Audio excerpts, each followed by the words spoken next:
Hi friends, అందరికీ good morning.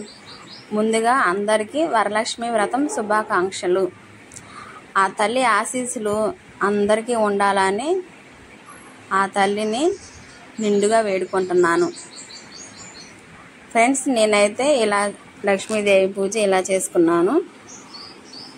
చీర గాజులు పెట్టుకొని 108 వెండి పూలతో ఆ తల్లిని పూజించాను. ఆ తల్లికి స్వీట్స్, పొంగలి, పులిహార నైవేద్యంగా సమర్పించాను. నాకు ఇవాళ మా గుడిలో కూడా అమ్మవారి పుట్టినరోజు జరుగుతుంది. నాగవరం గ్రామంలో మేము సొంతగా గుడి కట్టామండి. ఆ గుడిలో కూడా అమ్మవారి పూజ జరుగుతుంది.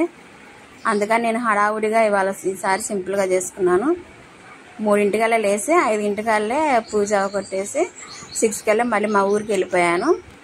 వెళ్ళి అక్కడ కూడా ఆ తల్లి పుట్టినరోజు వేడుకలు ఘనంగా చేశాము. నేను మా గుడి మొత్తం నా వీడియోలో అప్లోడ్ చేశాను, తప్పకుండా చూడండి. ఆ గుడి కూడా చాలా బాగుంటుంది. Okay, bye.